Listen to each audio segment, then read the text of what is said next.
Welcome to SportsBeat KC, the Kansas City Star's daily sports podcast. It's Tuesday, August 3rd, and I'm Blair Kirchhoff. We talk Royals today with beat writer Lynn Worthy and columnist Vahe Gregorian. Our first segment is devoted to Adalberto Mondesi and the comments made earlier this week by general manager Dayton Moore. Moore said that the Royals will have to think differently about the injury-prone Mondesi going forward, suggesting the plan for 2022 is to have multiple players ready to go at that position. After a break, the conversation turns to the moves made by the Royals at the trade deadline, moving Danny Duffy and Jorge Soler. Soler was swinging a hot bat before the Royals traded him to the Braves, but it had been a struggle most of the season for Soler as he was trying to recapture the swing that led him to hit 48 home runs, a Royals record in 2019. Duffy, that was a tough one for Royals fans. He's been an extremely popular player and at times the team's best pitcher over his decade-plus service here in Kansas City. He's a link to the championship teams of 2014 and 2015 and was having an excellent season this year before injury slowed him up. We speak to the prospect of Duffy now with the Dodgers returning to Kansas City next season. This show started as a SportsBeat Live. Let's get started.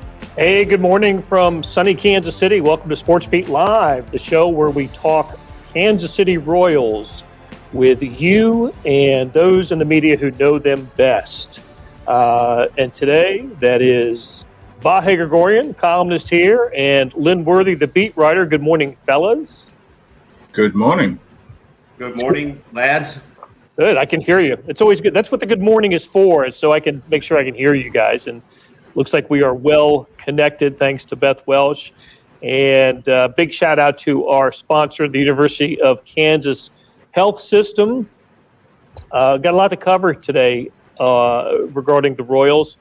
And please send us your questions and comments. We'll get to as many of them as we can. So, Lynn, so I was thinking about the show on Sunday and looked like, I always jot down some notes. The trade deadline was interesting and you wrote about that. And we were going to talk about, Danny Duffy's departure, Jorge Soler gone to the Atlanta Braves.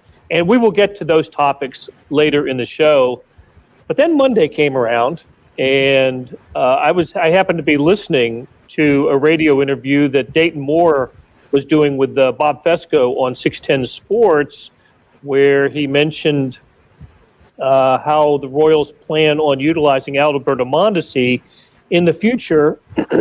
And I kind of raised my eyebrows a little bit. I noticed you followed up with Dayton Moore about this. And so the gist of it is the Royals are saying, or Dayton Moore is saying, that they've reached a point where they don't, at least what he said on radio, that they can't count on Mondesi to be an everyday player. And of course, that's true for this year, right? He's missed a ton of games, but it might, impact the Royals' thinking for next season. And that was the newsworthy part to me. So take us a little deeper into this story and what it means for the Royals in 2022. Yeah, I happened to be listening to the radio yesterday as well and decided that it was worth placing a phone call after hearing what Dayton had to say. So the main takeaways for me was obviously in the radio interview, he said he was asked a direct question about, Mondesi and whether they're going to be able to count on him as an everyday player going forward. And he answered pretty frankly and honestly that no, they can't count on him as an everyday player going forward, not just for the rest of this year. And he's, they expect him to be back this year, but for 2022. And so I wanted to, follow up with Dayton to find out exactly what that meant. What does that mean as far as how they're going to proceed going forward? And he was clear that he made sure to be clear that they're not giving up on Mondesi. They're not getting rid of Mondesi. They're not trading Mondesi. But and I think Bob Fesco had used the number 100 games or whatever, and he was like, yeah, you can't count on. And Dayton said flatly, you can't count on him for more than 100 games when you're going into the season. Now, 162 game season, that's saying something that you can't count on your starting shortstop for more than 100 games at best, just based off of his track record. No, I think Royals fans, I was interested that, because he hadn't played more than 110 games in any season until I think it's back 2014 or 2013 might have been the last year that he played more than that, including minor leagues and everything. And so I think there's, probably a thought amongst Royals fans that you could have said that a couple years ago, couldn't you, about Mondesi, that he couldn't, and so I asked Dayton, and it was interesting to me. Dayton said, well, no, they didn't look at it that way. Even 2019, where he got hurt, he played 102 games. He got hurt with his shoulder. They didn't look at that as a year where he necessarily broke down and that he was injury prone. They looked at that as sort of a freak injury. He hurt the shoulder, diving in foul territory. He came back from that injury, continued to play every day, re-injured it at the end of the season and required surgery, which I think they probably in their minds knew that could require surgery, but he decided to keep playing, and he wanted to prove that he could play through it, and he did, and still played 102 games. So they weren't looking at that as a sign that he wasn't going to be able to play every day. And then last year, obviously, he didn't perform well, but he played every day in the shortened season. This year, for him to come in great shape and then just break down multiple times, that changed their thinking. And so that was part of what I took away from the conversation that I had with Dayton after the radio interview. And then also going forward, he's planning on, they have to build this roster saying that they're going to have at least two people who they feel like they can play shortstop every day. If one of those is going to be Mondesi. And at least is also the part that stood out to me too, because that means, you can look at this season and say Nicky Lopez proved that he can do that. He might not be, a elite shortstop, but he can play it every day. But that opens the door for, okay, maybe that means when Bobby Witt Jr. arrives that he's in that mix too. So that's, to me, those were the big takeaways, is they're not giving up on Mondesi. They have changed their thinking as far as him being an everyday shortstop, and they will take that into account as they build this roster, that they need at least one other person, maybe two, they can play that every day. And don't be surprised if next season, when the season starts, assuming Mondesi is healthy, if he's not out there 6-7 days a week, if he's out there 3-4 days a week, he's getting you ready for that. Okay, let's get into that a little more. But first, I wanted to get Vahe's reaction to this. It's a little bit surprising, really, but I think kind of refreshingly honest from Dayton Moore to say what he did. He did certainly wasn't under an obligation to project with next year's team, and but we were all curious about Mondesi this season and the brittle nature of Adalberto Mondesi, and Dayton Moore just kind of put it out there that this is not, he's got the track record as such that we can't plan on him for 150 games next year.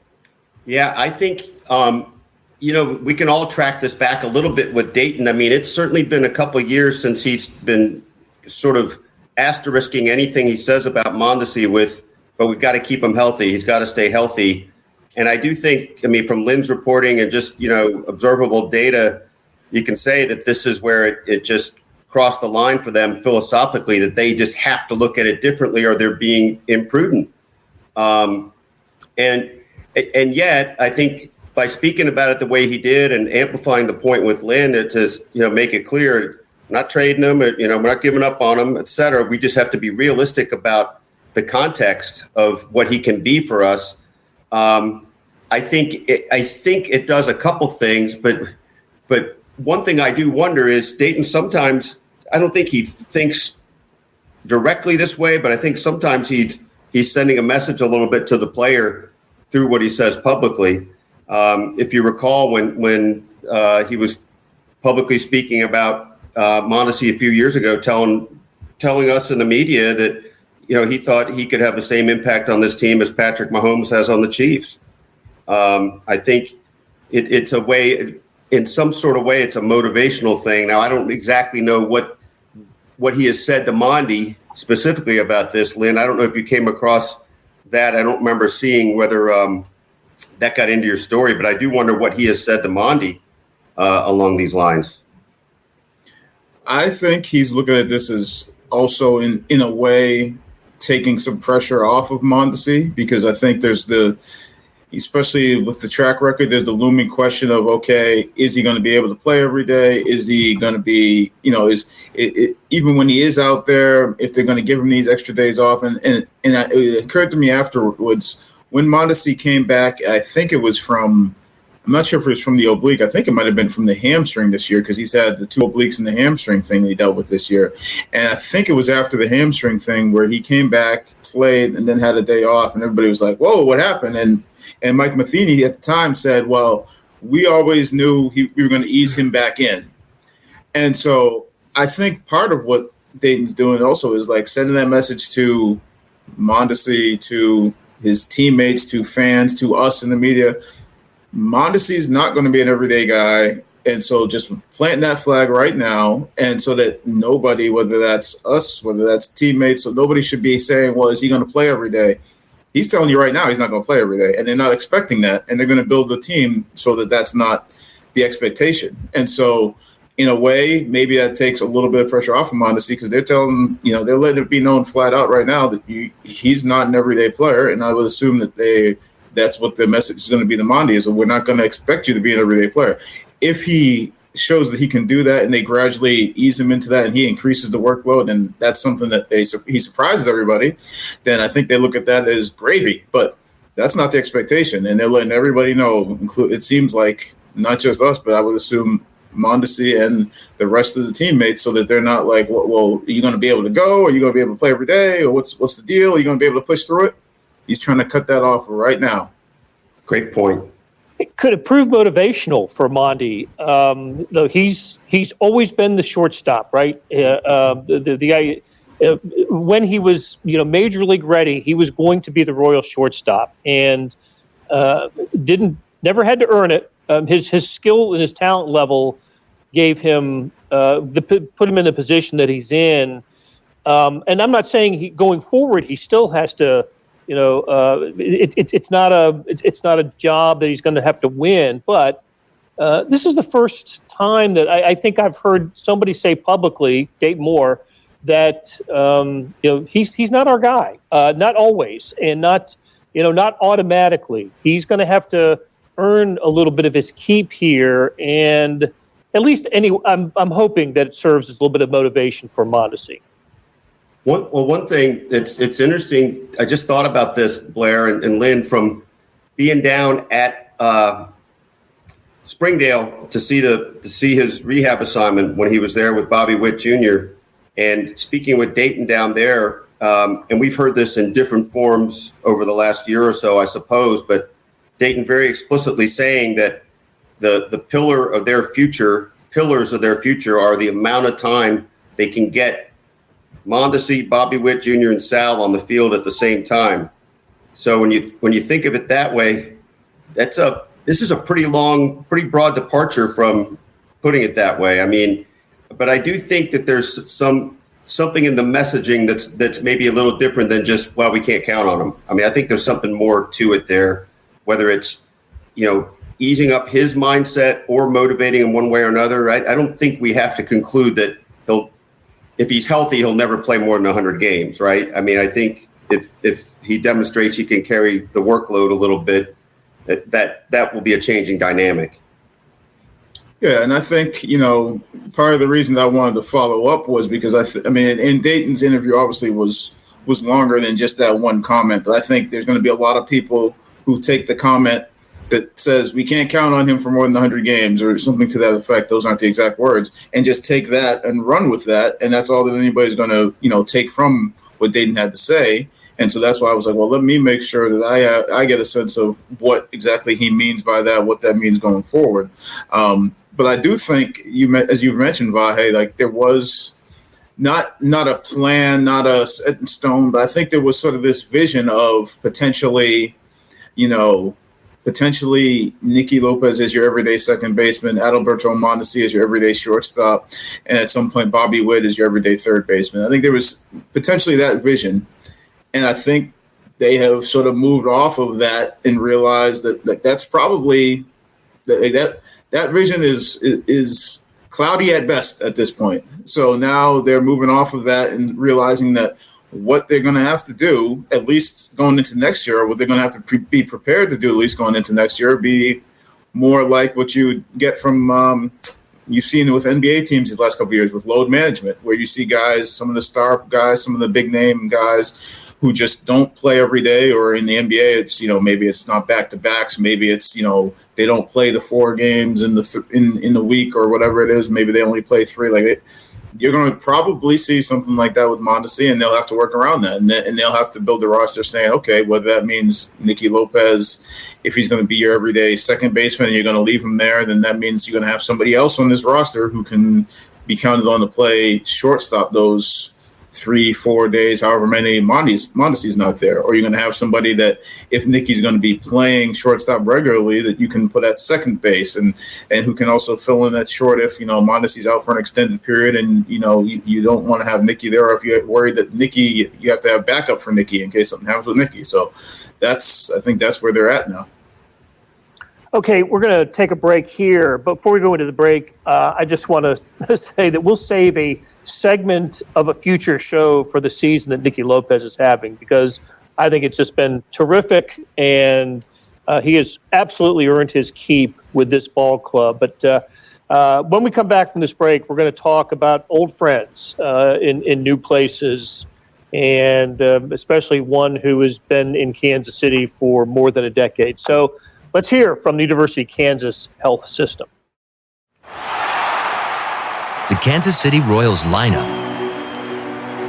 is backed up by the region's strongest team in healthcare, the University of Kansas Health System. We both suit up with one goal in mind: to win. The University of Kansas Health System, official healthcare provider of the Royals.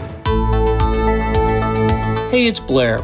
We have a special subscription offer for SportsBeat KC listeners: unlimited digital access to the Kansas City Star's award-winning sports coverage. Sign up now for 1 year of Sports Pass for access to all the sports news, features, and columns presented on the kansascity.com site, and it's only $30. That's a 40% savings off our regular rate. Your subscription will automatically renew after the initial term at $50 unless you tell us to cancel. Your subscription helps support the sports coverage of kansascity.com and the Kansas City Star, and that support has never been more important. Please visit kansascity.com/SportsBeatKC offer to get this special offer. And as always, thanks for listening.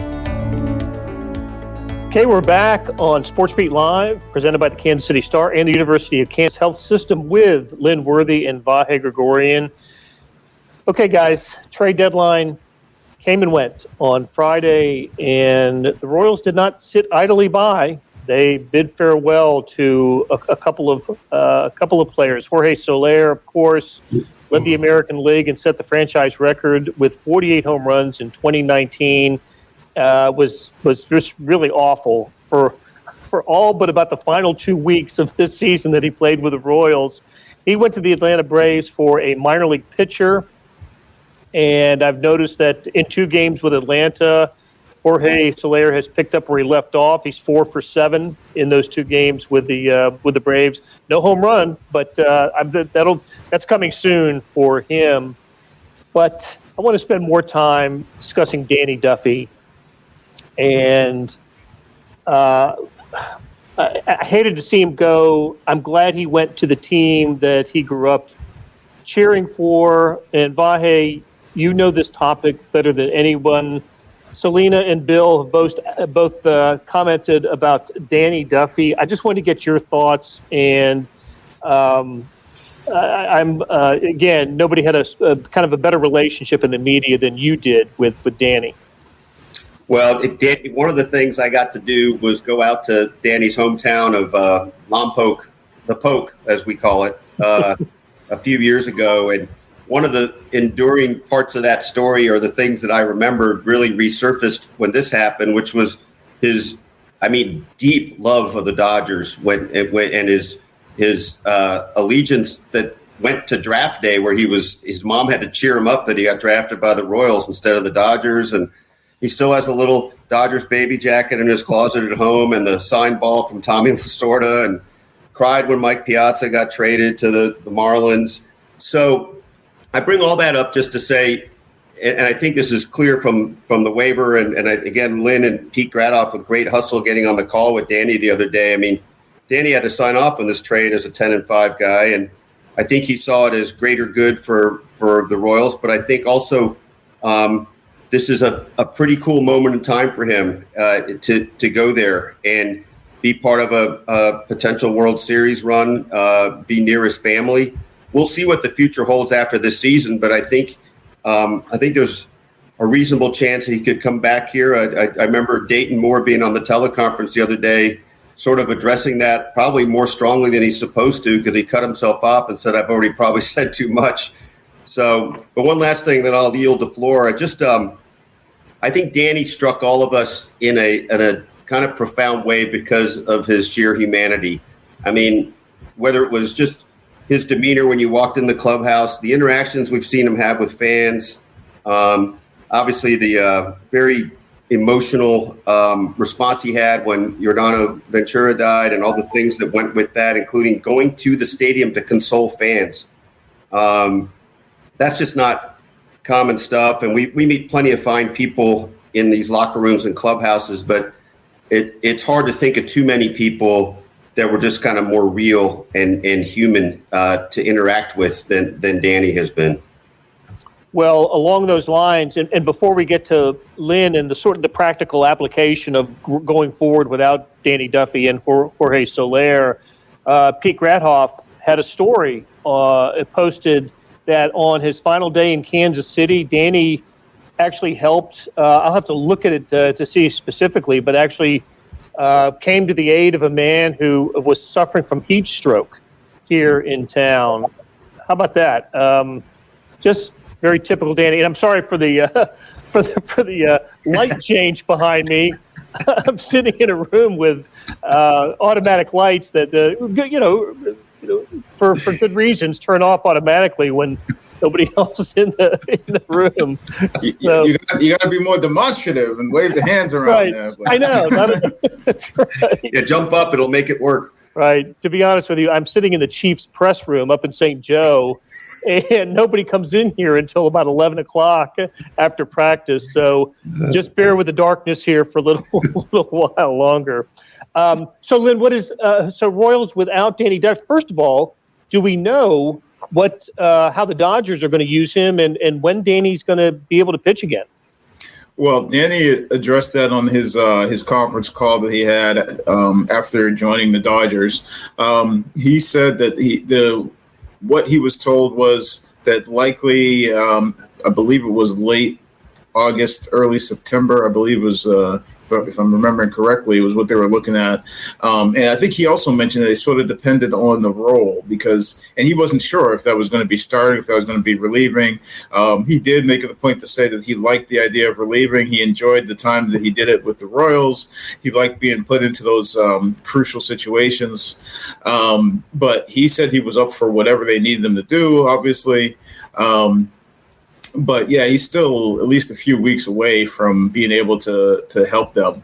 But it could be either way because the Dodgers obviously, they've loaded up with some of the trades they've made. I mean, in my head, I'm trying to think which ones they've lost, but they already had, a guy like David Price, who was, I believe, had been working out of the bullpen this year.